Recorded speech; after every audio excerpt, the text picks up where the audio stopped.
இந்த வெறும் பக்தியை வச்சு நம்ம ஆசீர்வாதம் பெற முடியாது. பக்தி மாத்திரம் போதாது, ஆண்டவரை குறித்த பயம் நமக்குள்ள இருக்கணும்.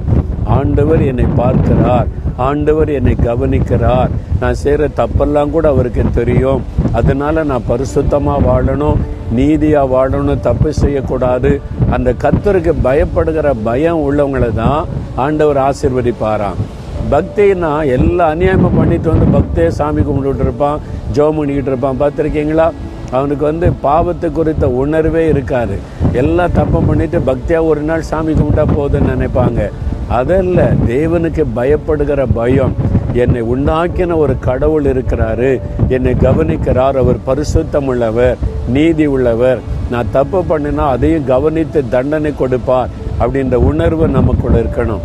அப்படி பயந்து நடந்தா ஆண்டவர் உங்களை ஆசீர்வதிப்பாராம். சின்ன பிள்ளைகள் பெரியவங்க எல்லாரையும், அப்பா இயேசுவே, நான் உமக்கு பயந்து நான் நடக்கணும், கர்த்தரை குறித்த பயம் எப்பவுமே என் உள்ளத்தில் இருக்கணும்னு கேட்கலாமா? அப்படி இருதயத்தில் கை வைத்து கேளுங்க. ஆண்டவரே, நீர் என்னை ஆசீர்வதிக்கிற தேவன், எனக்கு தேவையான எல்லா ஆசீர்வாதத்தை நீங்கள் எனக்கு தருகிறீங்க. ஆனால் உங்களுக்கு குறித்த பயம் எனக்குள்ள இருக்கணும். உமக்கு பயப்படுகிற பயத்தோடு நான் வாழணும். பாவத்துக்கெல்லாம் விலகி நான் ஜீவிக்கணும். அநீதியான காரியத்துக்கெல்லாம் விலகி நான் வாழணும். எனக்கு உதவி செய்யுங்க.